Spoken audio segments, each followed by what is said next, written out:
You say your name of zip food? I forget. Chutagi. Chutagi. Chutagi, yeah. Chutagi. You Yeah. give a good introduction.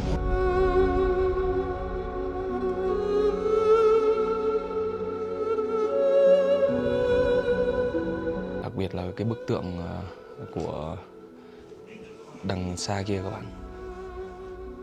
Trời ơi, mình vào đây đúng là cảm tưởng sợn gai ốc. 1000 năm mà vẫn còn những cái chi tiết này vẫn còn nguyên như vậy.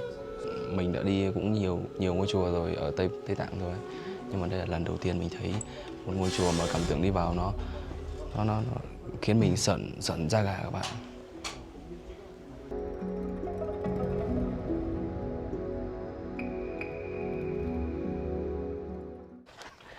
Xin chào tất cả các bạn, chào mừng tất cả các bạn đã quay trở lại với tập mới trên kênh của Lê Khả Giáp các bạn nhé.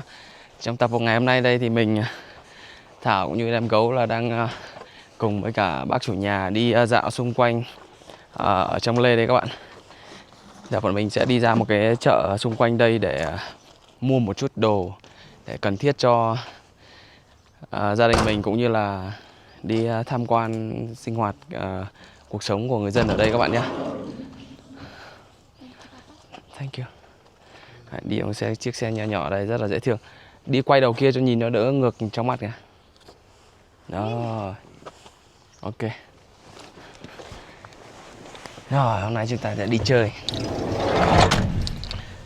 Đấy, đi từ đây thì ra chợ cũng gần thôi, đi tầm khoảng 3 km các bạn ạ. 2-3 cây thôi. Bây giờ thì tầm 5 giờ hơn nhưng mà cũng thấy là khá là nóng, nhưng mà 7 giờ tối là bắt đầu thời tiết là lạnh các bạn ạ. Mặc áo cộc ra ngoài là lạnh.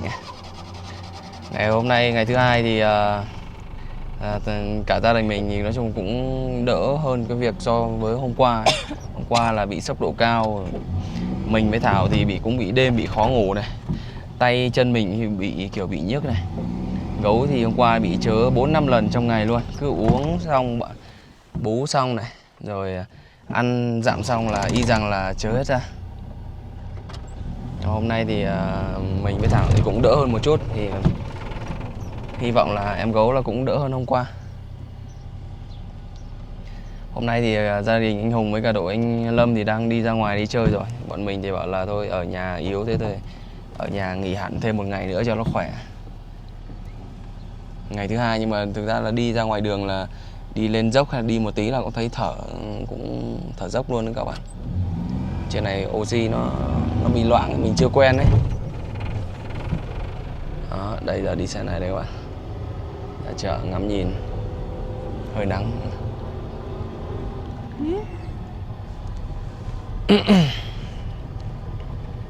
Hồi trước bọn mình cũng đi vào những cái vùng cao như ở Nepal, là đi lên cái vùng Jumla các bạn, thì độ cao nó còn cao hơn thế này cơ. Nó cao tầm khoảng 3.800 m cơ.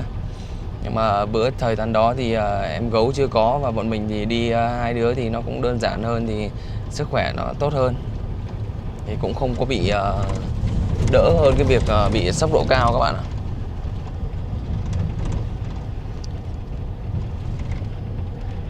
Cảm giác là sức khỏe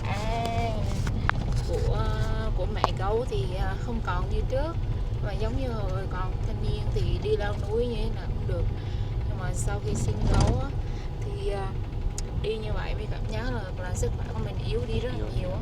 Chưa kể nữa là lúc mà lên đây lúc vừa mới lên thì mình cảm giác là người lớn ai cũng phải mệt hết, nhưng mà với mình nếu hồi xưa thì mình rất là còn sung sức thì mình không thấy mệt nhiều, nhưng mà lần này lên rất là mệt, lại không có thời gian nghỉ ngơi mà còn chăm Gấu rồi còn cho Gấu bú, nên sức lực của mình bình thường nó đã không bằng như những người khác rồi, nên cảm thấy là yếu đi rất nhiều. Và ngày hôm qua là Thảo không thể chịu nổi, tối là Thảo phải nói là ba giá phải chăm Gấu. Đêm qua mệt, đêm qua là mình đàn ông con trai mình sức khỏe đấy, mình không phải chăm Gấu nhiều. Đa số Thảo đi trên đường Thảo toàn bế Gấu hết, rồi cho cả Gấu bú nữa, nên là cái việc mình đã thấy mệt rồi, nên là hai mẹ con thì sẽ rất là mệt hơn rất là nhiều. Nên là cái điều đó là quyết định hôm nay hai vợ chồng mình và ở lại ở nhà nghỉ ngơi thêm một ngày. Lịch trình của mọi người đi á, thì khá là dày đặc. Thì đa số những cái điểm mà xung quanh đây á, thì lúc trước Thảo lên đây thì Thảo đã từng đi rồi. Giáp chưa đi và Gấu chưa đi thôi, nhưng mà mình nghĩ là những cái lịch trình những ngày sau nó sẽ thú vị hơn, tại vì xa Lê hơn. Thì thực ra xung quanh Lê chưa có cái gì hay bằng những cái là cuộc sống thiết thực ở xung quanh đây á. Thì nếu như mà đi thăm viếng những cái nơi mà ấy thì mình nghĩ là cũng không cần thiết. Nên thôi ở nhà để nghỉ ngơi. Thứ nhất là lấy sức, thứ hai nữa là để cho Gấu nó thích nghi với thời tiết, với thêm là trở khỏe bình thường lại. Nhưng mà trộm vía hôm nay Gấu chơi cười vui, ăn uống lại bình thường rồi mọi người ạ. Chứ mà ngày hôm qua Thảo cũng sốt ruột, kiểu thấy con ăn không được rồi ngủ nó cũng khó. Đây là lần đầu tiên mà Gấu khó ngủ. Lần đầu tiên luôn cũng nhận nhờ. Lần đầu tiên mà Gấu đi xa mà Gấu cực kỳ khó ngủ. Tại vì trộm vía là Gấu từ trước tới giờ á, là ngủ ở đâu, bất kể nhà lạ, nhà người quen, nhà khách sạn hay là kể cả những cái nơi mà khó thì Gấu vẫn ngủ ngon như thường. Ngủ tới đúng cái cửa bú của Gấu dậy có bú thôi. Thì là lần này là lần đầu tiên của Gấu mà cảm giác là Gấu rất là mệt và rất là khó ngủ. Đến nỗi là Gấu rất buồn ngủ nhưng mà Gấu không thể ngủ. Gấu cứ trằn trọc qua về bay như kiểu là lăn qua lăn về, không ngủ được, khó chịu trong người. Rồi cảm giác là con không cảm thấy an toàn á. Nên Thảo rất là sốc, cũng không có biết làm gì hơn nữa, chỉ biết ôm con. Mà mình thì bất đuối, mình quá đuối, mình Thảo cảm giác là Thảo cũng không còn sức để mà ôm con. Tối hôm qua Thảo không chịu nổi, Thảo mới nói là ba bồng con, ba ấp con giùm mẹ. Nhưng mà Gấu lại là cái gì, không chịu ba bế, ba ôm ấp ngủ cũng không chịu, mấy cái mẹ thôi. Nên nó hơi mệt mà gắn. Nó là một cái trải nghiệm đáng nhớ các bạn ạ. Lần đầu tiên mà đi mình cũng thấy nó bị sốc say độ cao như vậy. Nhưng mà giờ ok, hôm nay là cả sức khỏe đã đỡ hơn một chút rồi. Hơn 5 giờ các bạn thấy này, đó. Trong chỗ này kiểu như là trung tâm này. Kia có một cái quảng trường có hình một người đang cưỡi ngựa. Thành Cát Tư Hãn. Đúng rồi, Thành Cát Tư Hãn. Giống như mấy nước Trung Á ấy nhỉ. Mấy nước Trung Á là cũng hay kiểu thấy những cái cảnh như vậy. Lê cũng là thuộc con đường tơ lụa ba. Thế à? Là một trong những cái nơi mà gọi là tập trung gọi là đông đúc chợ phố rồi đường phố của con đường tơ lụa. Trung Á. Từ đây xong là đi Lê là một trong những điểm tập kết này mà. Lê này là thủ phủ của thời xưa mà vùng Jammu Kashmir các bạn. Có vị vua của Ladakh ấy, thì trước đây là vua của Ladakh thì có lấy cái địa điểm Lê này là cái trung tâm các bạn, là cái nơi mà để đóng đô, gọi là thủ đô của vua ở Ladakh vậy ạ. Cái vùng này sẽ là cái vùng đông dân ở trên vùng Jammu Kashmir.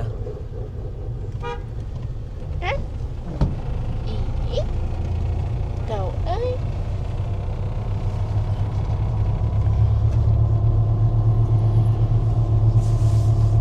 Đường xá đi nhìn trời nắng này, đấy thời tiết rất là hanh khô các bạn nhé. Môi của mọi người bây giờ cũng bị kiểu bị lẽ hết rồi đấy. Trên ở đây có nhà rồi, người ta có hay kiểu là ven trên cái miền núi kia kìa các bạn.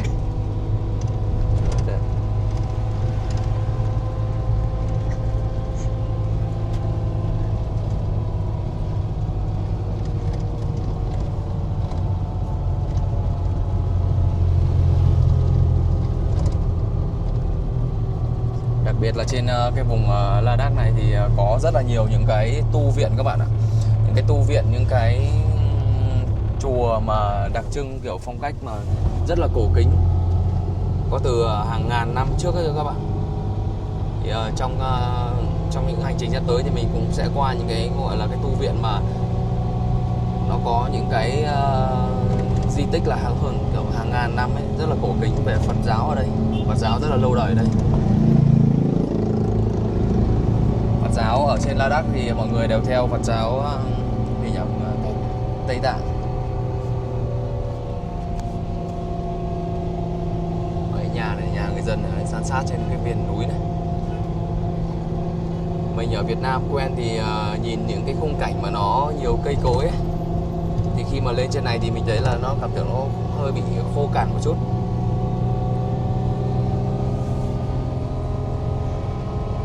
Mùa hè này thì nó còn có nhiều cây cối rồi đấy. Khi mà các bạn đến vào mùa đông vào vùng Ladakh, vùng Jammu Kashmir này thì nó còn hoang tàn hơn này. Cây cối không có và băng tuyết là bao phủ.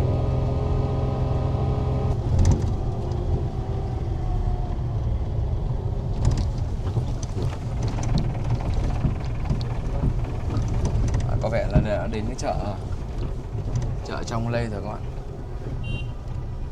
Vừa mình có bảo là chú cứ tìm chỗ cho cháu cái chợ nào mà nó lớn lớn rồi, chợ trung tâm vào một chút thì bọn cháu vào đây vừa đi tìm đồ vừa đi chơi trải nghiệm luôn.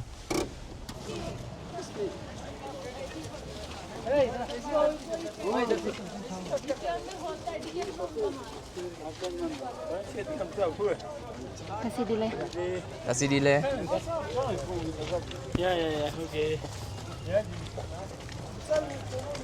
Chợ ở trên này, nhưng bác nói là dưới này không có chỗ đậu xe. Chỗ này chắc kiểu như chợ này. Close. Close. There is Philips. Hawkins. À, Sorry. cái shop đóng cửa. Now you come here. Ở trên này chắc người ta cũng sinh hoạt vào buổi sáng là chính thôi nhỉ? Chiều tới chợ hơi điều hưu một tí. Còn những cái chỗ mà là Phật giáo này, đằng trước kia là những cái núi mà trên đỉnh núi vẫn còn tuyết bao phủ kìa các bạn. Ở đây là tuyết bao phủ trên đỉnh núi đó quanh năm luôn các bạn. Oh no no.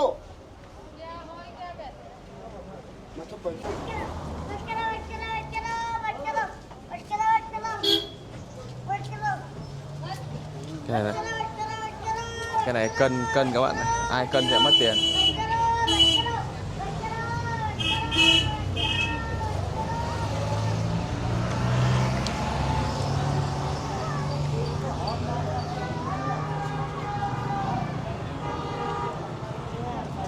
Rau củ quả trên này cũng khá là nhiều này, đầy đủ phết đấy rồi đâu.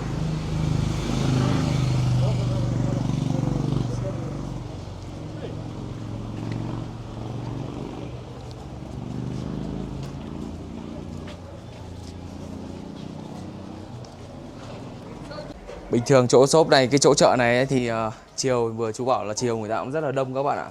Nhưng mà hôm nay là vì là một cái ngày rất là đặc biệt. Hôm nay là ngày sinh nhật của ngài Đạt Lai Lạt Ma, sinh nhật lần thứ 90 của ngài.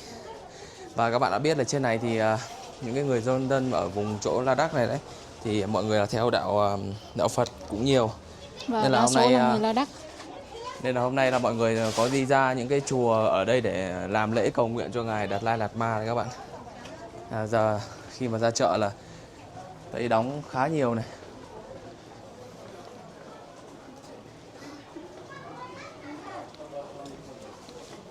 Đấy, đường phố đi lại. Ở đây chỗ này thì lại đông hơn một chút rồi. Chỗ này thấy đông người, không biết đang làm cái gì à? Đây là chợ bạn.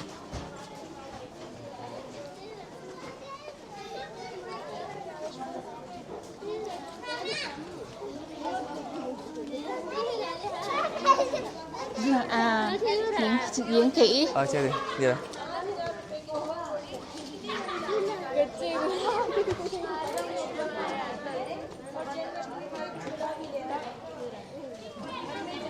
Siết khỉ. Siết khỉ à?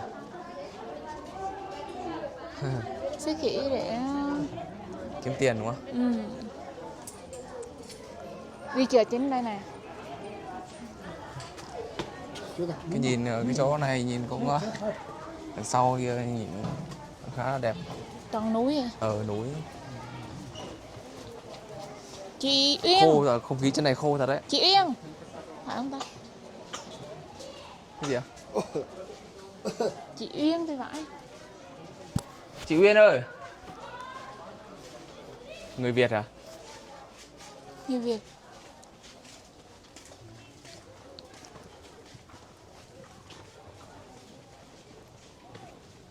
Khu trên này người Đông Nam Á tởm nhiều, đặc biệt là người Việt mình nữa. Mọi người thích đến khu vực Lê Ladakh này, một phần là cảnh thiên nhiên trên này rất là đẹp các bạn ạ. Mọi người thích là kiểu đi off-road đấy, thuê xe máy ở đây và đi đến những cái tỉnh khác ở chỗ này để khám phá.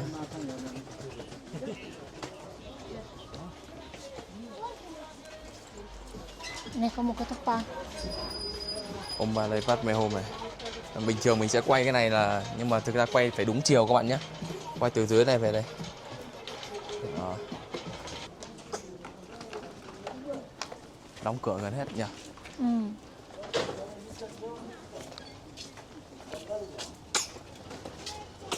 Bà để ý đi nắng em á. Ừ. Hết xìa.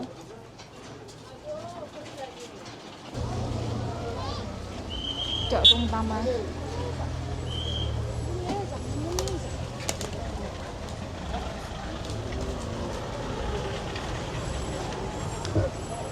Thank you. This is the main market. Main market ha. Các bạn ạ, đây sẽ là cái chợ chính ở trong Lê đây các bạn. Ở đây người ta sẽ làm một cái chỗ mà như một cái phố đi bộ vậy á. Ừ. Phố đi bộ đây. Còn tầm chiều thì mọi người bắt đầu là bưng bày quán xá ra đây, rồi tối là ai mua gì thì mua. Ở bên này người ta cũng đang dọn dẹp này các bạn, cũng vệ sinh công cộng chung này. Today celebrate the Muharram. Maram, Muharram. Makham. Festival. Musliman. Muslim. Muslim. Yeah. Today. Muslim culture. Yeah. Muharram. Muharram. Ngày có lễ của người Muslim mà.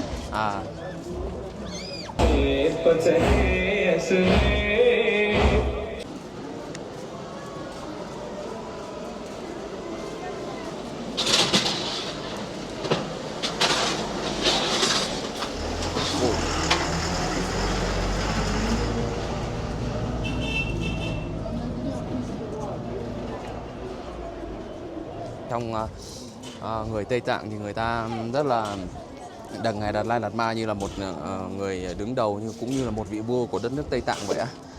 Và đặc biệt là những người mà theo Phật giáo Tây Tạng nữa sẽ rất là kính trọng ngài Đạt Lai Lạt Ma. Papa, Mama sell. Yeah, yeah. Mama ở nhà, Mama sẽ đang len đồ á, xong là buổi tối Mama ra đem lên bán. Now sleep. Yes. Đan len thành cái mũ rồi cái khăn này đây, ra chợ bán.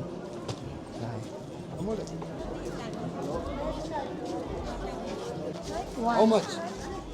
900. 900. So costly. Đằng trên kia cũng là một cái tu viện các bạn, tu viện ở Phật giáo đấy. Chung xung quanh đây thì mình thấy là hình ảnh đạo Phật và đạo Hồi nó pha quện vào đây. Chính ra chỗ này là đạo Hindu là ít hơn nhá. Chỗ này chỉ là đạo Phật với đạo Hồi là giáo là nhiều nhất ở trong cái vùng Có này. thấy giống ở đâu không? Đền thờ đạo Hồi các bạn. Thì dòng đạo Hồi ở trên khu vực phía Jammu Kashmir này thì mọi người là theo dòng đạo Hồi Shia các bạn ạ. Thì đạo Hồi thì chia thành hai nhánh là Shia và Sunni. Thì Shia này thì phần trăm là ít hơn. Thì Shia này có bên Iran. Iran là đất nước mà người ta theo đạo Shia là 96-97% ấy. Còn những cái đất nước mà đại diện cho đạo Sunni thì các bạn có thể nhìn ra là như là đất nước Ả Rập Xê Út vậy á. Nhưng mà hai đất nước này luôn luôn là gọi là đối chọi nhau các bạn. Trong hai cái dòng này thì nó có kiểu là sao nhỉ? Một bên thì là tin là sau khi mà một vị thánh một vị thánh Muhammad mà khi mà qua đời các bạn, thì một bên dòng Sunni thì tin rằng là cái người nào mà gần gũi nhất với cả Thánh Mohammed. đạo vị thánh ở Muhammad là người gọi là nối dõi, gọi là kế thừa ấy. Còn bên dòng Shia thì tin rằng là những người nào mà phải dùng cùng máu mủ, anh em ruột thừa có máu mủ thì mới là người kế thừa các bạn. Có Miniso bao kìa. Hả? Miniso shop nè. Sorry. You want to see? No. Ở trên này cái dòng mô tô này rất là phổ biến các bạn ạ. Yes. Dòng mô tô này rất là phổ biến để ai mà đến đây là thuê xe kiểu này xong rồi đi phượt vùng Ladakh là rất tuyệt vời luôn các bạn. Papa, you want coffee? No, no, no. You take. No. I invite you. No, no, no. I'm already take just tea. À.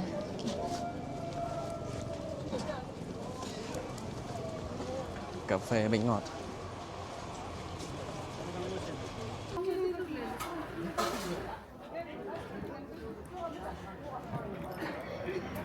Trên này thì cả đàn ông và phụ nữ sẽ đều đi bán hàng các bạn ạ. Ví dụ như đi vào dưới xuôi ấy, thì mình thấy là ra ngoài đường thì mình thấy đàn ông thường bán hàng nhiều hơn. Nhưng mà trên này thì cả phụ nữ cũng đi là bán hàng nữa.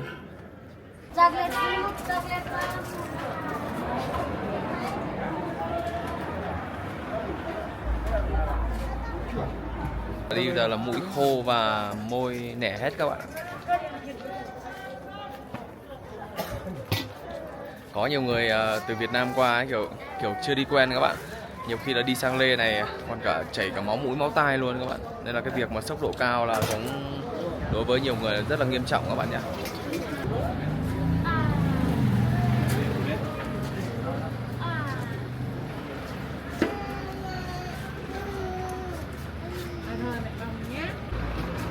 Chú mua này chú bảo là ăn được luôn này các bạn. Ăn nó nhẵn nhẵn.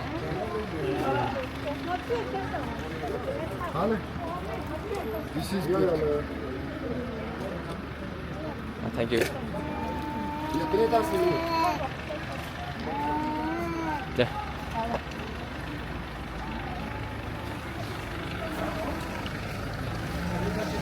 Thôi giờ đi về thôi các bạn ơi. Về nghỉ ngơi. Hôm nay sơ buổi chiều đi một chút này rồi các bạn. Mai lại đi cho hành trình sẽ dài hơn và xa hơn nữa.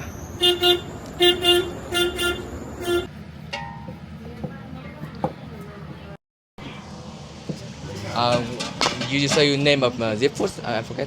Chutagi. Chutagi. Chutagi. Yeah. Chutagi. You Yeah. give a good introduction. Chutagi. Make from what is it? Wheat flour. Như xem gì paratha không ạ? Yeah, same. The flour is same. Flour is the same. Huh? But in paratha we mix some vegetable and aloo, potato. And oil. Yeah, but this same English spaghetti. Yeah. But only taste a bit more like an Indian because we use some turmeric powder and Masala something. yeah. Anh làm món truyền thống rồi các bạn. Anh ấy làm như một món kiểu như món mì vậy các bạn. Nhưng mà mì đây thì cái thì hình như là cái này sẽ bị là kiểu như cắt nhỏ ra này. Còn cái kia thì cô làm theo kiểu uốn éo nhìn nó rất là đẹp luôn. Đó, nhìn nó cầu kỳ hơn này đó. Now you picture. Come.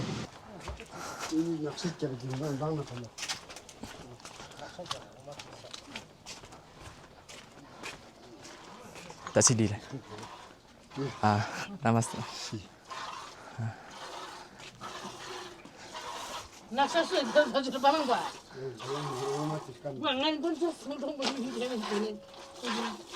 Đây, hình ảnh mà ở đây mọi người hay rất là dùng sữa, đặc biệt là uống trà sữa là hàng ngày mọi người uống đấy các bạn.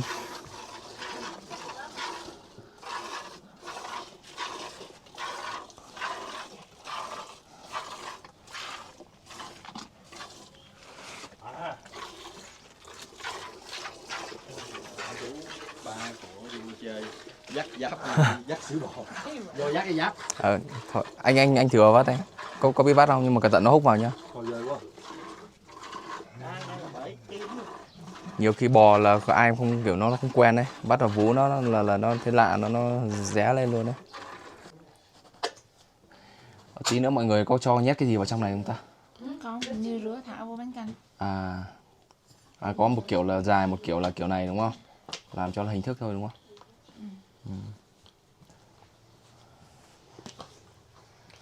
Bột nguyên cám các bạn nhé. Xin chào tất cả các bạn. Tiếp tục hành trình ngày hôm nay đây thì tất cả anh em bọn mình là đang đi dọc theo con đường mà nói chung là rất là đẹp ở khu vực mà Ladakh các bạn ạ. Hai cái nguồn nước khác nhau thế nào? Cái này mình cảm giác là nó chảy xuống đúng không? Dưới đây chảy lần. Thì nó không chảy vào đây. Mà nó chảy qua anh kia. Sức đẩy. Tức là nó theo cái vòng cung mà nó lại không chảy qua. Đây là sông Sangam View, Sangam Viewpoint. Không từ đơn. Sông này bắt nguồn từ phía Trung Quốc các bạn nhé, từ khu vực mà Tây Tạng này.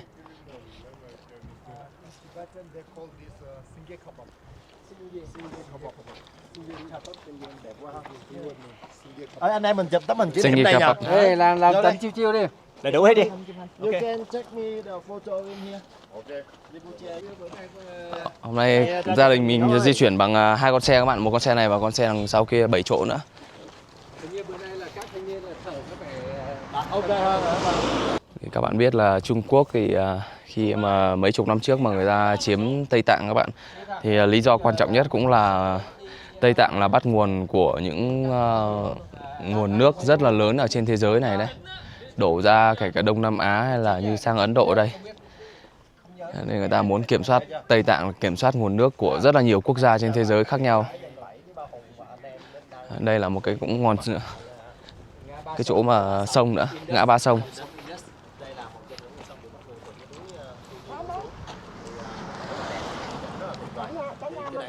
Ngắn như thôi để lưu giữ lại kỷ niệm, còn giờ mình sẽ chụp ảnh kỷ niệm nè.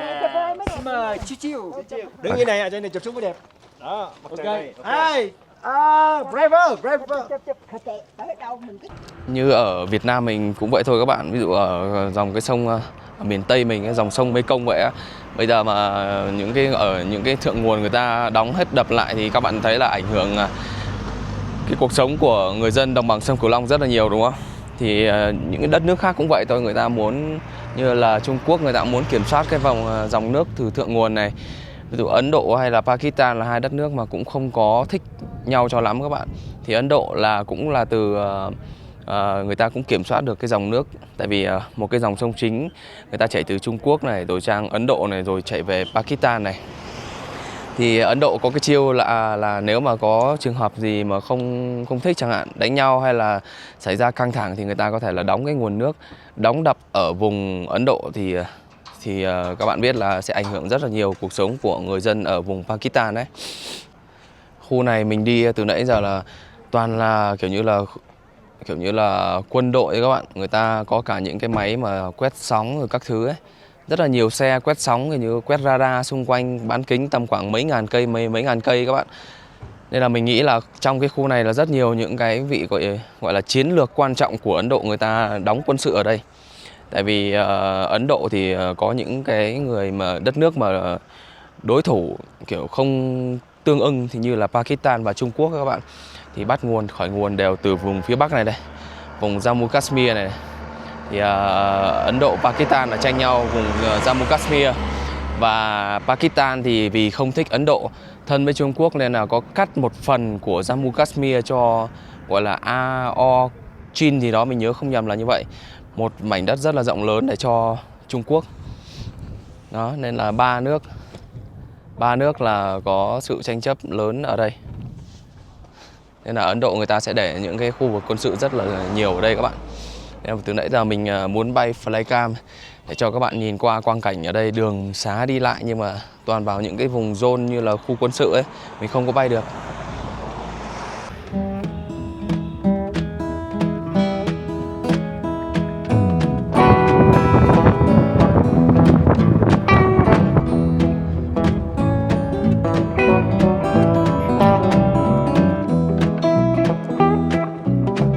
left Chattanooga, boy had $1 and a dime.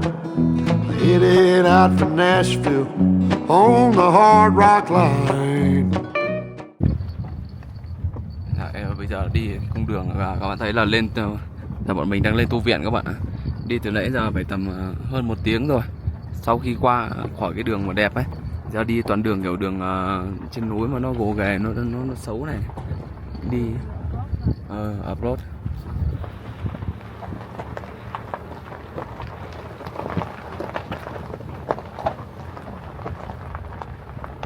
Rinpoche chỉ nói mình ở lên trên này có một cái tu viện, nhưng mà mình chưa lên, nhưng mà mình cũng đoán một phần là ai mà tu trên này cũng dễ đắc đạo lắm ấy. Kiểu tách xa khỏi cuộc sống mà thường ngày dưới xuôi các bạn. Đường rất là khó đi. Ai mà muốn tu tinh tấn là lên đây tu. Tới tu viện. Rồi, tu viện ngay trước mắt kia rồi các bạn. Khá chân rồi.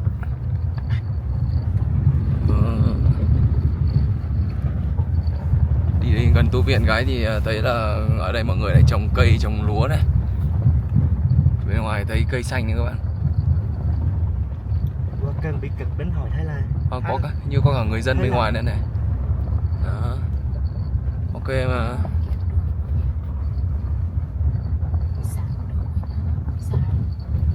Ủa sao xe này đâu đây?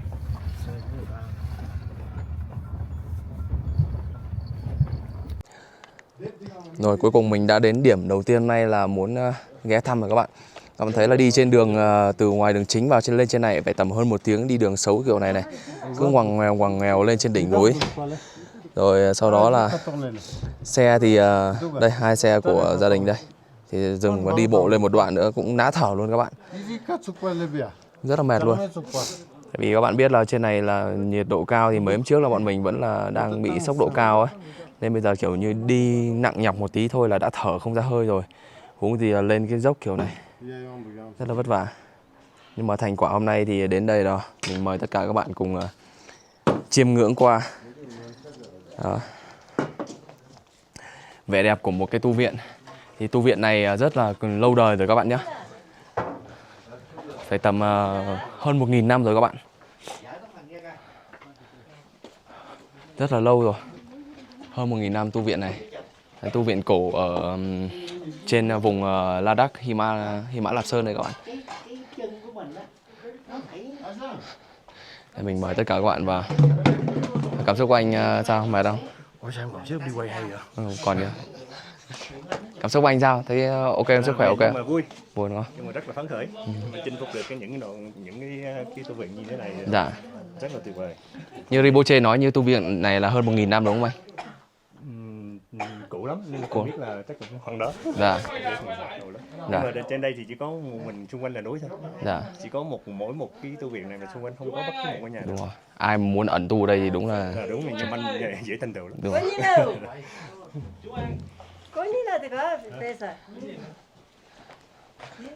Đấy, chỗ này là Bây giờ sao mình đi?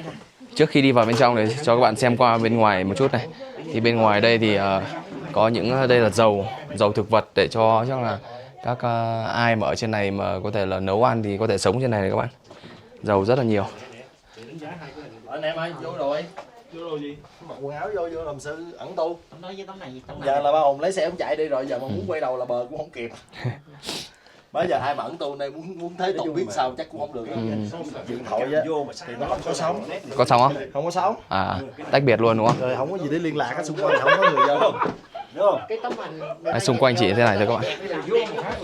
Tuy câu chuyện đã qua rồi nhưng mà nếu mà công nhận là nếu mà sư Minh Tuệ mà có ý định mà đi lên dãy núi Hy Mã Lạp Sơn mà ẩn tu như những cái thời gian đầu mà sư Minh Tuệ nói ấy, thì đây là những cái tu viện mà rất là hợp lý cho sư Minh Tuệ có thể là lên ẩn tu nghỉ các bạn. Rất là tách biệt này, xa xôi này, hẻo lánh này.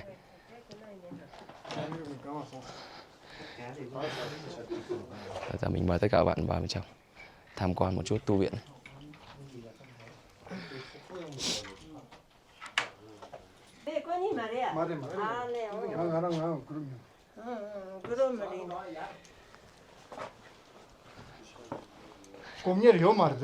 Rinpoche, this temple about to how many years? 11th century. 11th century. Yeah. À. It's built by Lotsawa translator. 11th century. Thế kỷ 11 hả? 11th century. À, So this built by great translator Lotsawa Rinchen Zangpo. Zangpo. It comes from Tibet, Tibetan great translator. À, yes. What translator? From Indian, Sanskrit to Buddhist scripts translated into Tibet. À, yeah, okay. Like this kinds of great master Yeah. who comes here. Many places, 3 places have same statue. We're going next. We're going this third place. Okay, but Đây là một cái tu viện từ thế kỷ thứ 11 các bạn ạ. Có một vị tu ở Tây Tạng rất là giỏi về vấn đề thông dịch về Phật pháp đấy các bạn. Thế là vị lên trên này và xây dựng. 11th century. 900 năm, 1000 năm rồi. năm rồi đó. Đường đi vào rất thấp luôn này. Bình nước của em đâu mẹ tìm như nào? À đây, đợi đã chồng đi.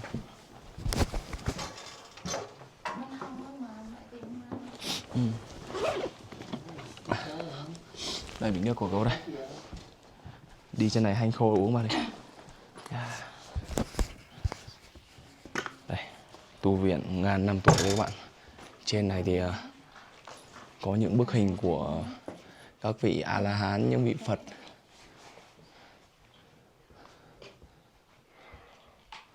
Wow, đặc biệt là cái bức tượng của đằng xa kia các bạn. Kiểu rất là hoan hỉ khi mà lên được đây á. Đi thì mệt đúng không? Đi rất là mệt nhưng mà rất là hoan hỉ khi mà vào đây. Gấu cũng vậy này. Gấu ngồi nãy giờ bê bơ. Tội. Dùng đùi dùng chân. Nhìn xung quanh đây những cái bức tượng rất là Cổ kính. rất là cổ kính, rất là lâu đời. Kể cả những cái bức tường mà vẽ trên đá, bức tranh vẽ trên đá cũng là vẽ bằng tay á. Mà vợ thấy vào trong này cái không khí mà cảm tưởng mình sợn da gà không? Có. Cảm tưởng sợn da gà đúng không? Sợn. So amazing. Đây các bạn thấy này. Đấy. Những vị như là vật Phật tái sinh ở bên Tây Tạng. Bữa trước mà ngài đó rất là thông về Phật pháp rồi các thứ, thế là ngài sang vùng này và ngài thông dịch tiếng xong rồi sang tiếng Ladakh và tiếng Ấn Độ đấy, rồi sau đó là phổ độ ra tiếng Phật pháp ra khu vực Ladakh này này. Đấy, rồi những cái trang trí, những cái hình vẽ đây này cũng rất là lâu rồi.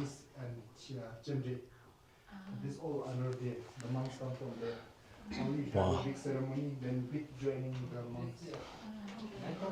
Đúng là kiểu như chỗ này rất là sâu xa các bạn, nên là những cái chi tiết cổ kính ở đây người ta vẫn giữ được này.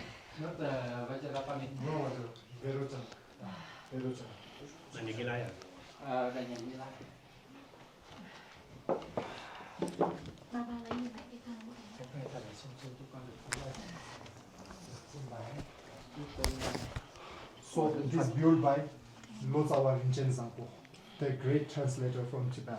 Yeah. Called name Lotsawa Rinchen Zangpo. Rinchen Zangpo. Rinchen Zangpo. So he comes in many places of Ladakh. Yeah. He built like this. Yeah, 3 temple. 3 temple. One in Alchi, one in Mangyu, one is this. And some this is looks more older than other place. Other place little bit repairing. Here no okay. repairing. Yeah. Everything. So this painting is the same time. Same time. Oh, amazing. Wow. This is a mandala. Wow. You can see. Vajra. Wow. Berochana mandala. Yeah, I feel it's sợn gai ốc. Yeah. Yeah. Trong chỗ này kiểu nó sâu xa rồi, cái hình vẽ nó vẫn còn lưu giữ được anh nhỉ? Từ Tây Bắc. Cái này là có niên đại là từ thế kỷ thứ 11. Dạ. Gần 1000 năm rồi. Đúng 1000 năm. 1000 năm.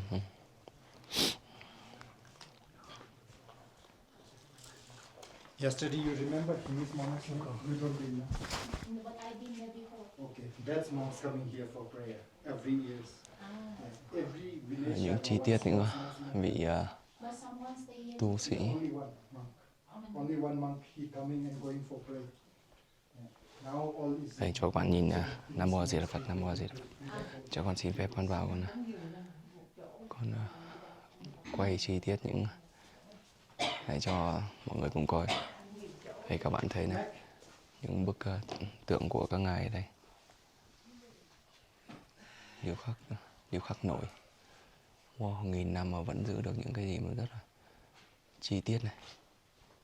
Từ màu sắc từ mũ, từ cánh hoa cài tai, từ những cái vòng dây đeo, màu sắc vẫn còn nguyên các bạn ạ. Trời ơi, mình vào đây đúng là cảm tưởng sợn gai ốc. 1000 năm mà vẫn còn những cái chi tiết này vẫn còn nguyên như vậy.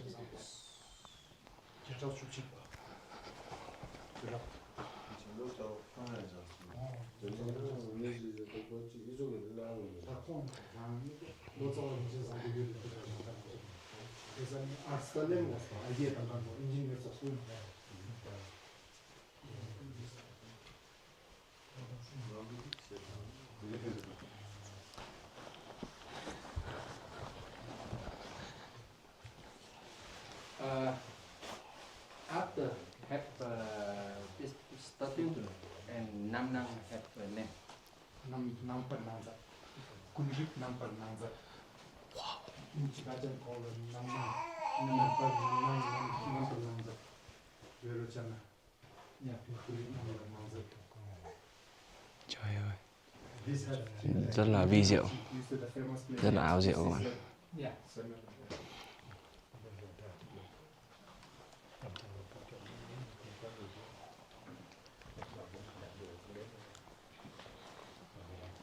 Belong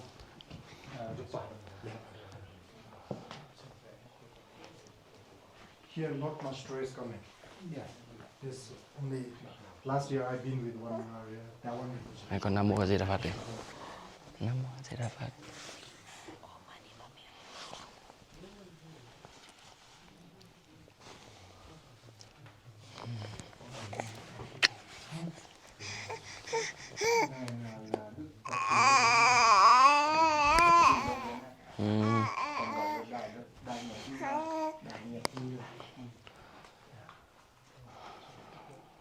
Hồi xưa ví dụ như mà ai lên đây mà ấn tu hiện tại cái chùa này chỉ có một vị sư, Một vị sư à? nhưng mà vị sư đó về để mà làm pusa với thành phố, chỉ có một vị sư ở đây thôi. Hàng năm sẽ có nhiều vị sư ở dưới chỗ Lê lên đây Tu tập này đúng không?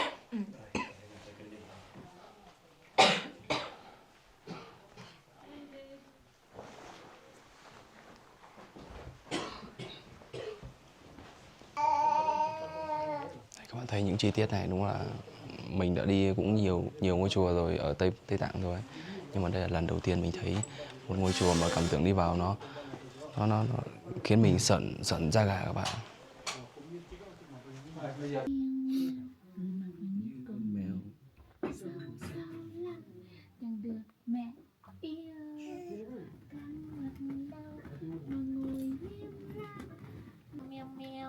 Mặt mày như con mèo, sâu sâu lắm, chẳng được mẹ yêu, căng mặt đau.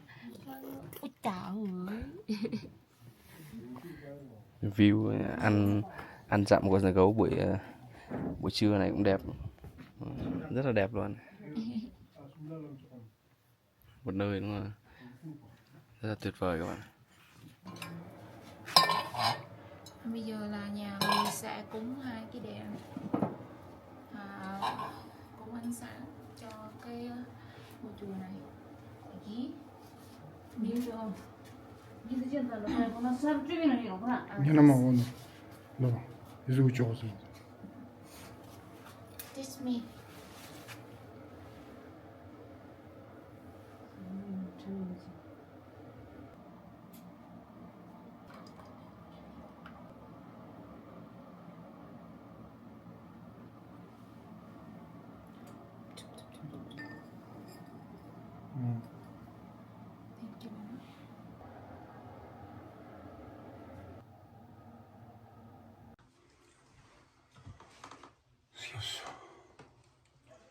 Sim.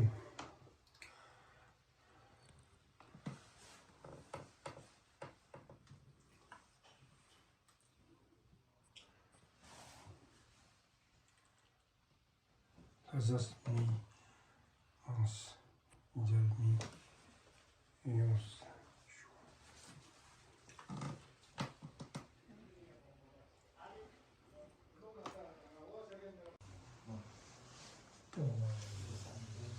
Con thấy nó tươi mà, cái màu đó. Thì cái màu mới thôi chứ tại vì nó nằm trong cái ruột á. Tính ra nó cái này còn nữa được nữa nha, nếu mà để nữa còn nữa. Vẫn vô tới luôn. Cứng chắc. Đúng là Bên này là thất rồi. Bây giờ bên này, bên phải của tránh điện nữa nó cũng là một cái thất nữa, thì mình sẽ đi vào nhé các bạn.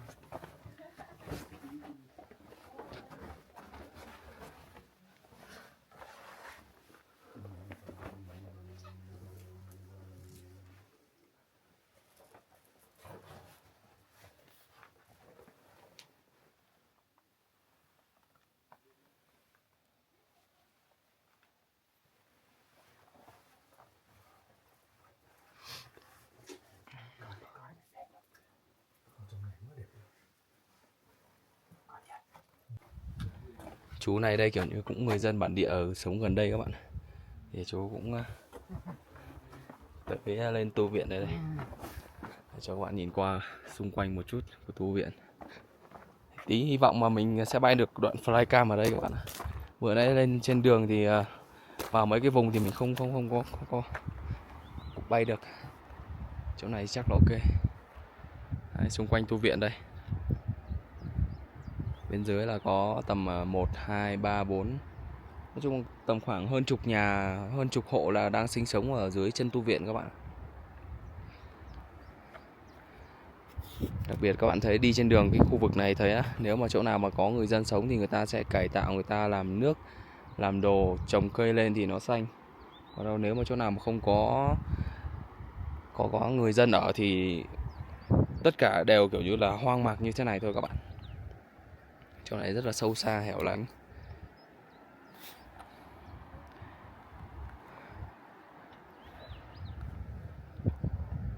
Ở trên này nữa là mình không biết đây là cái gì đây. Kiểu như là mấy cái mộ vậy. Đây. Giống mấy cái mộ quá. Mộ mọi người chôn ở trong gần tu viện Sừng Châu.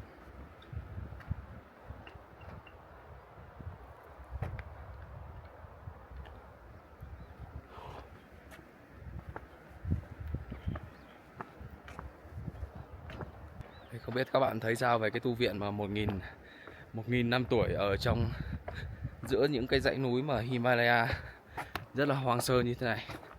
Mình thì thấy rất là ấn tượng các bạn ạ.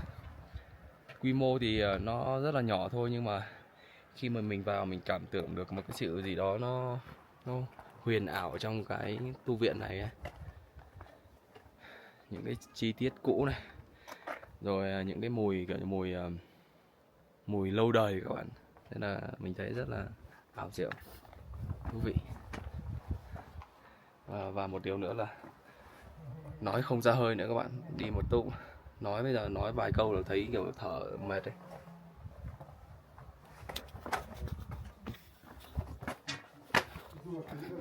Đi vợ thăm mấy cái hai cái ấy này.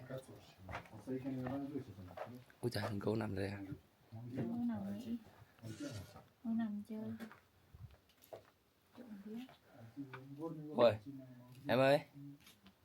Ê.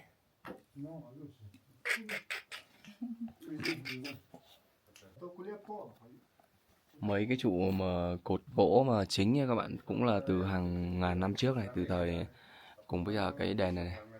Nhưng mà những cái bên trên này thì chắc cũng qua trùng tu một thời gian rồi các bạn. Chắc là cũng do lợp lại mái rồi các thứ rồi nó cũng bị hỏng hóc này. Nên là trên này thì mình thấy là gỗ là mới hơn so với cái gỗ dưới này thì hàng ngàn năm này, nhìn nó khác biệt luôn.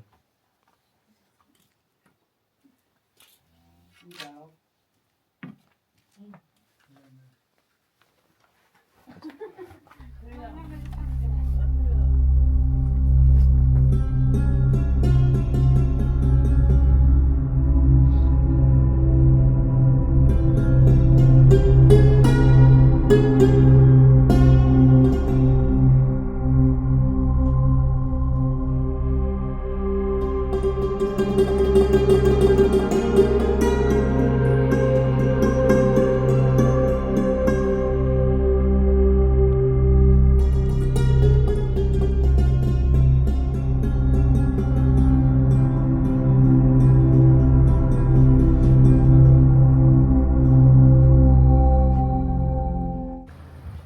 Đang đi trên đường thấy chú Tiểu đi qua cũng khá là dễ thương. Mấy anh em đang ngồi đứng lại hỏi thăm này đó. Rinpoche đến ở đây chắc là gia đình mọi người Hùng gửi cúng dường cho chú Tiểu chút tiền để mua đồ linh tinh á.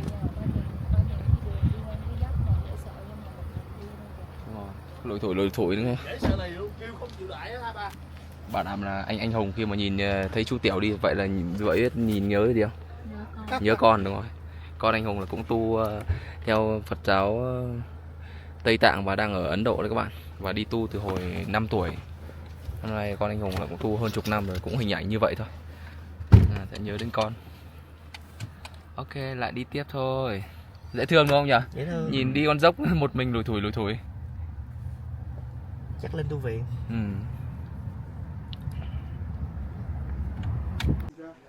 Đây cũng là một cái tu viện mà rất là lớn trong cái vùng ở trên Ladakh này các bạn. Và trong hành trình ngày hôm nay và trong những ngày sắp tới thì bọn mình là có lịch trình là đi tham quan là tầm khoảng chục tu viện lớn và đặc sắc tại Ladakh này các bạn nhé. Đây, một cái tu viện khác đây. Đây. Cũng là giữa rừng núi. Ở chỗ này là sảnh chính đấy các bạn. Đó.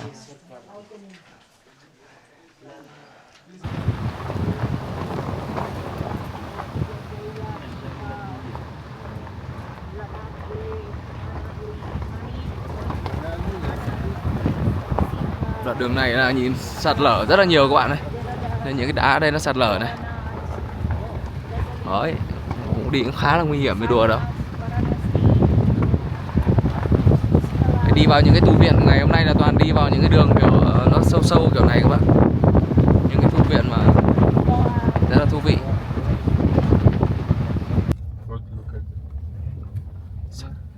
Bụi. Cái gì? Cái gì? Cái gì ạ? Cúc. Chim cút nào? Chim cút tự nhiên. Ngoài Nhỏ. nó chạy xuống rồi đúng không? Đây, nhỏ. Hôm nay ngày là ngày gì mà gặp toàn chim cút với cả cáo nhỉ anh nhỉ? Tại vì mình có một cái nguồn năng lượng tích cực cho nên là muôn thú muôn loài nó Lát nữa gặp nguyên cá voi dưới biển luôn, bên dưới suối mới ghê nè. Bro.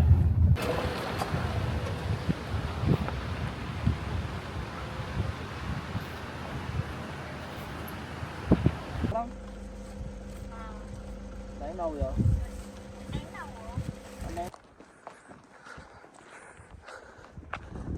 Tu viện nào cũng nằm trên cái đỉnh núi rất là đẹp, đắc địa.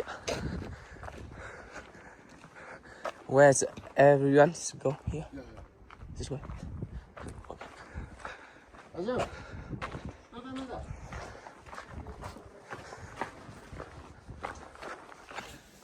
Đây là một cái tu viện cũng rất là có một cái gì đó rất là huyền ảo các bạn ạ. Thì trước đây là vua của Ladakh các bạn thì có phát nguyện là xây một cái ngôi chùa ở chỗ này các bạn. Thì sau khi mà phát nguyện xây ngôi chùa ở đây thì tự nhiên có kiểu trong một cái tảng đá thì nó xuất hiện ra một cái tượng Phật luôn các bạn nhé. Thì bình thường tượng Phật là phải điêu khắc đúng không? Nhưng cái tượng Phật ở đây thì là tự nó xuất hiện luôn theo một cái tự nhiên. Thì đây theo cái truyền thuyết và những cái gì người ta để lại, người ta viết lại trong cái ngôi chùa này thì là như vậy các bạn. Đây thông tin về cái bức tượng mà tự nó xuất hiện ở đây các bạn. Mỗi ngôi chùa đều có một cái gì nó rất là huyền ảo ở đây. Giờ mình sẽ cho các bạn đi tham quan. Đấy, đường đi vào tu viện này đẹp không? Trời ơi, lan can.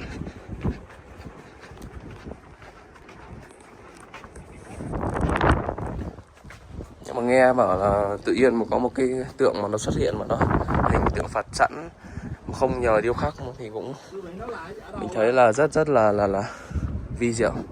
Đây là anh Lâm Lữ thì các bạn đừng quên đăng ký kênh anh Lâm Lữ các bạn nha. Đẹp nhỉ? Đâu? Đâu? Rồi nha. Chụp ảnh. 3, 2, 1. Ok. Ủa Thảo không lên hả? Thảo đang cho gấu đang bú á. Quan Âm tứ thủ 4 tay. Quan Âm tứ hữu. Cái chữ quán âm này nó cũng hay lắm nha. Có cái tiếng cái âm thanh của thế gian á. Đúng không? Phật giáo Tây Tạng này mình thì cũng mới tiếp xúc với các bạn, mình mới biết thôi. Nhưng mà đâu ạ? Ở giữa đây à? Wow. Cái tôn tượng này là tự nhiên xuất hiện. Tự nhiên xuất hiện. Khi mà cái vị vua ở cái vùng đất này muốn khởi tâm xây dựng một cái nơi thờ tự Tam Bảo ấy. Oh. It's how many years? Very old. It's epoch with the king time. King time. Yeah, when a king. Now king passed away is a long time around. More than 400 to 500 years. Ah, okay. Like this. Wow, amazing. Very old. Wow. Vua thì cũng phải 400 đến 500 năm rồi các bạn. Thì đây, đợi một lát nữa thì mình sẽ quay lại gần một chút để cho các bạn xem.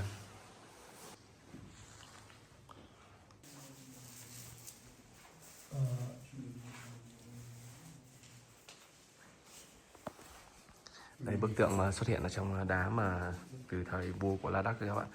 Thì cũng rất là nhỏ thôi, thì mình áng chừng tầm khoảng từ cái khung màu vàng các bạn, từ khung vàng trên này tầm khoảng hơn 20 cm thôi. Thì ở dưới này có những cái bức ảnh mà nguyên rõ hơn này, các bạn nhìn thấy này. Đó, thì theo cái truyền thuyết, theo những cái gì mà những cái vị vua ở La Đắc người ta nói lại thì đó, thì sau khi phát nguyện ở ngôi chùa này đây thì bức tượng Phật ở đây là Quan Thế Âm Bồ Tát sao ấy, hai chân 6 tay, đúng không? 6 tay các bạn. 4 tay ạ. 4 tay. Quan Âm Tứ Thủ là 4. Quan Âm Tứ Thủ mà. Đây là Quan Âm Tứ Thủ các bạn nhé. Thì là tự nhiên xuất hiện này trong cái ngôi chùa này. Thì đúng là một câu chuyện về tâm linh thì nó nghe nó rất là linh thiêng huyền bí các bạn.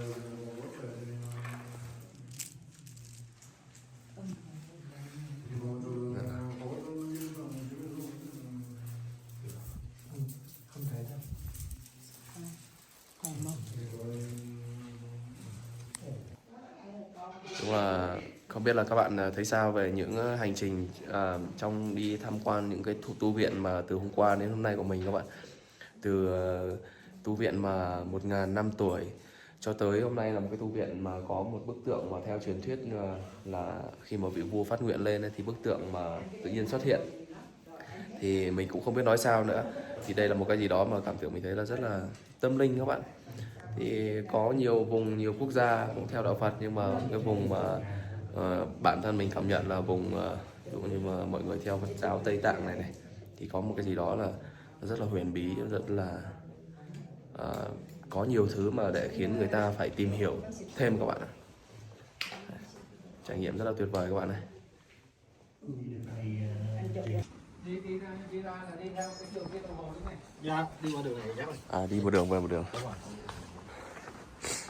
Bên trong đã tâm linh và bên ngoài thì quá đẹp. Đi đường này. Đường này.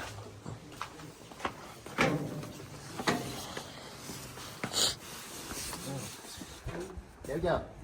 À, đây là Om Mera Padme Hum, Om Mera Padme Hum, cầu nguyện vòng hiệu hiệu Phật giáo Tây Tạng các bạn. Mỗi lần quay này là có như mấy trăm hay là mấy chục ngàn thì là tùy theo cái độ to của cái này này. Trong này có những câu thần chú về cầu chúc bình an này của Phật giáo Tây Tạng các bạn.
Chánh điện ở đây là các bạn thấy là cái gỗ này, nhìn là cũng rất là cổ xưa rồi các bạn nhé.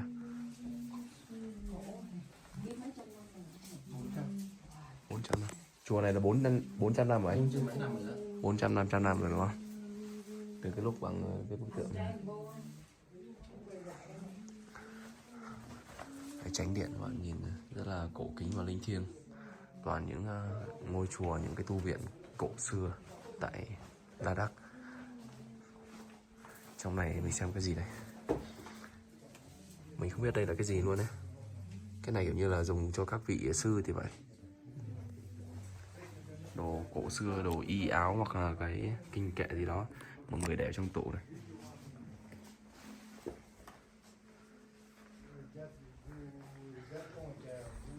Mình hỏi Rinpoche này.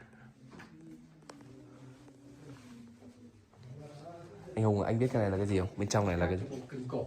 Bộ kinh cổ à? Wow. Đây, các bạn thấy này. Như vậy là một cái ngôi từ viện đấy thì sẽ có 3 cái đại diện. Vâng. Các cái tôn tượng tượng trưng cho Phật. Vâng. Rồi các cái bộ kinh cổ tượng trưng cho Pháp. Dạ. Và chư tăng là tượng trưng cho tăng bảo. Như vậy là có đầy đủ tam bảo. Phật Pháp Tăng. Phật Pháp Tăng. Dạ. Phật Pháp Tăng.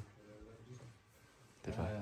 Bây giờ các ngài thì không có hiện diện trên cái thân vật lý ở cái cõi trần thế nữa. Dạ. Nhưng mà pháp bảo thì vẫn còn, tăng bảo thì vẫn còn. Dạ. Cho nên là cái dòng chảy của Phật pháp vẫn tiếp tục. Dạ.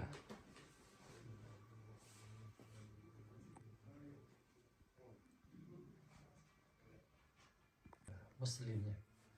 Thế à? Muslim là con Đúng rồi. Đúng rồi. Mà cái vòng. Cái vòng đúng rồi. Đúng rồi. Đạo hồi hay có kiểu cộng vòng một cái một chút thôi. Ở bên này tuy là 400 năm nhưng mà chắc là nhiều người tới nên là cái màu sơn không giữ được như cái tu viện nghìn năm hôm qua đúng không?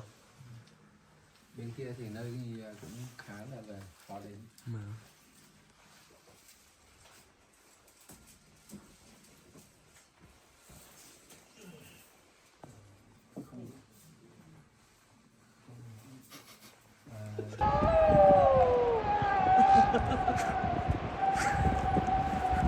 Thôi kêu ít thôi mà tháng vậy. Tháng vậy thăm nhà 2 lần rồi. Kiểu phết đấy các bạn. Và cầm máy quay này.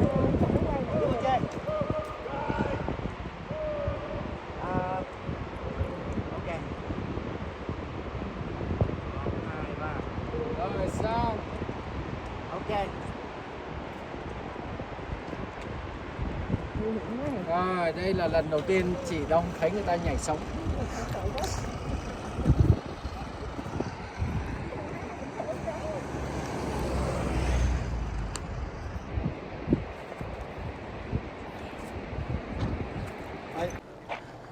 Trên con đường mà đi thì bọn mình đang đi qua chỗ này người ta gọi là Moonland các bạn ạ. Moonland là cái vùng đất của mặt trăng. Thì một cái nơi mà công nhận là vô cùng đẹp luôn các bạn. Rồi cho các bạn nhìn qua này. Đấy nó có những cái mà hộc đất mà nó màu nó trắng này. Đấy, các bạn thấy chưa đẹp không? Rất là đẹp. Đằng sau nó còn rất là dài đấy các bạn nhá. Vừa nãy bọn mình đi ấy. Nhưng mà các bạn ý biết tại sao người ta gọi là Moonland không? Tại vì khi mà ánh sáng của mặt trăng các bạn vào ngày trăng rằm ấy thì chỗ này nó sẽ hấp thụ cái ánh sáng của mặt trăng thì nó sẽ rất là sáng ở đoạn này. Thì hôm nay cũng là cái ngày kiểu như là ngày trăng rằm vậy á. Tối nay nếu mà ở đây thì công nhận là các bạn thấy đến đây nó sẽ sáng hết chỗ này lên đấy, rất là đẹp, tuyệt vời luôn. Cũng rất là nhiều những bạn trẻ người Ấn thì cũng đi qua đây, đi phượt qua đây và dừng lại đây và để lưu lại chữ bức ảnh này.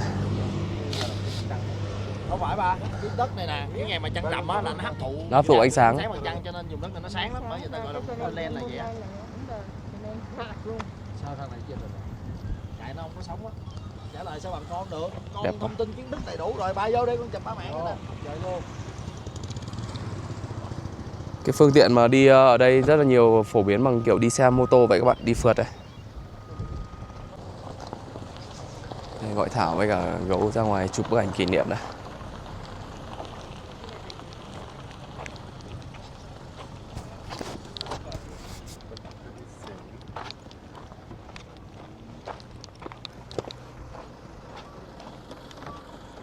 Đây. Gió. Bình thường không gió mấy đâu. Gió. Bồng em ra luôn à? Ừ. Bồng em ra thì phải đổi đồ vô cho em, anh gió quá. Đồ cái gì ra? Đồ nào nhỉ? Lấy trong cái ba lô của em.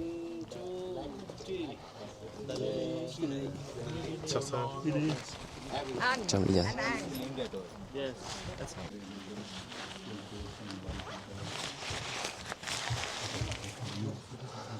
That is the part of this monastery, Sycamore. Rinpoche là ở đây nè. À, Rinpoche là ở đây. Rinpoche chính là tu tập ở đây hả? Nhưng This mà is our cái head chùa- monastery.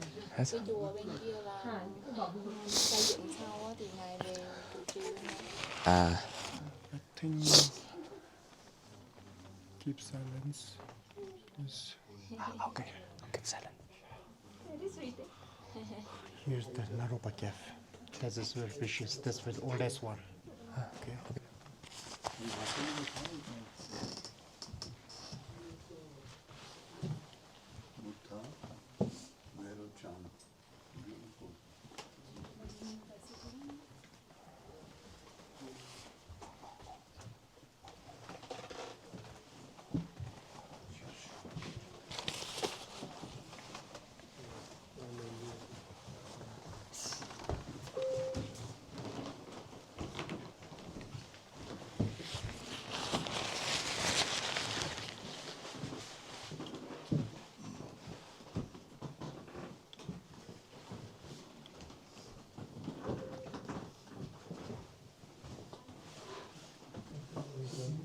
Things like milk offering and this, these are all offerings.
đây. You can see there.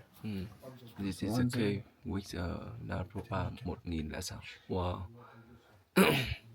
Đây là đây. Này vì đây là cái hang động này có 3 vị vị A-la-hán ở đây này. Nên là người ta biết được đây là cái tu viện rất là cổ là hàng đầu ở tại Ladakh này các bạn. Đây Mahasapa was a great philosopher and the gì đấy, master. Thì các bạn thấy là đây là người ta nhìn khi mà phát hiện ra đây thì biết đây là ngôi chùa mà là lâu đời nhất tại Ladakh.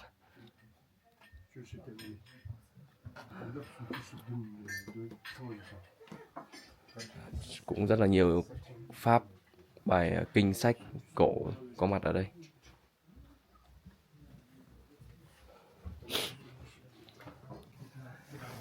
Cái chỗ mà gấu đang nằm đây là cũng là cái nơi mà rất là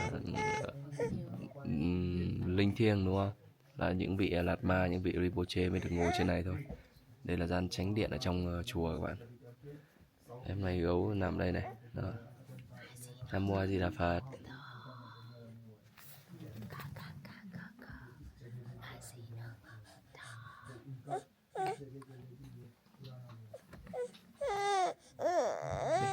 Để đâu thôi.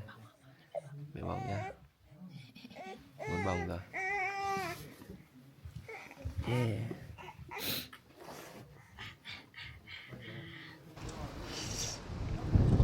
Đây cái chỗ mà hôm nay thì dừng chân trong cả ngày hôm nay sẽ là một cái monastery, một cái tu viện rất là cao các bạn ạ.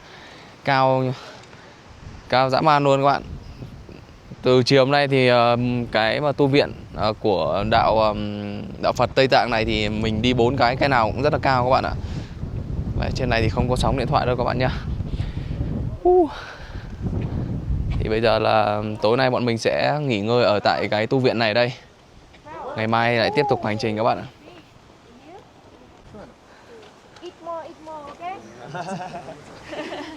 12 tuổi nhưng mà nhỏ hơn cả bạn 11 tuổi. Bạn này 8 tuổi. And you? How old are you? 15. You? 18. 16. 16 tuổi mà to nhất là ông này. Có Tu- phòng ok lắm. À, Toilet thế. đồ sạch sẽ. Tu viện này là của Rinpoche thì nhỉ? Tên là Rinpoche gì ta? Quên mất. Anh cũng không biết. Quên rồi nhỉ? Ra cái kêu là Rinpoche chứ cũng không có nhớ là tên gì. Thì Rinpoche mà bọn mình mà ở nhà của Rinpoche các bạn thì Rinpoche là chính là tu ở đây các bạn nhé. Trên này là không có mạng internet, rất là xa.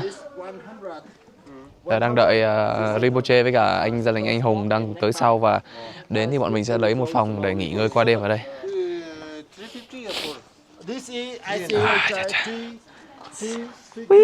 Cưng rất là ngoan. Để cho các bạn nhìn lên trên tu viện của Rinpoche đây, tu ở trong này. Thì trong rất nhiều tu viện hôm nay, 4 tu viện hôm nay đi thì mình đúng là rất ấn tượng với tu viện mà đầu tiên đấy các bạn. Tu viện mà 1000 năm rồi. 1000 năm ở trên này. Đấy, xung quanh toàn là núi thôi này.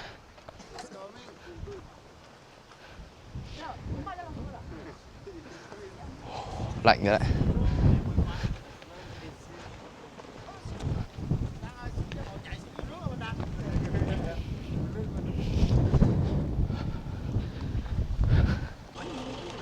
Phải chăng bắt đầu nhô lên trên đỉnh núi rồi các bạn. Một nơi hôm nay nghỉ là rất là đáng nhớ đây. Đồ cúng. Nó cũng là Đây là mình lên mình cúng Phật. dạ.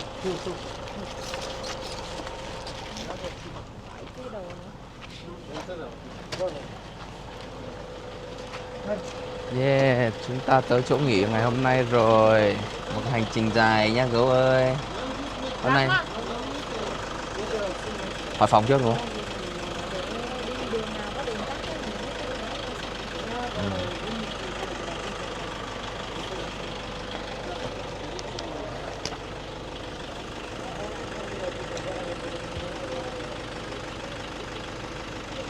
Anh chị đi sau thì mua ít rau củ với cả đồ để tối nấu ăn ở đây các bạn. Mình không biết là vừa ăn vừa cúng nữa bạn. Vừa ăn vừa cúng ở đây. Ê, giờ súng nhảy đi đi. Nào. Ê nha. Đi nha. Thương quá, em ơi. Em là I want the one room for me. đây nè. This for me. Em đây nè. Em đây nè. Cho em nằm đó hả? Cho em nằm đó chơi mình hả?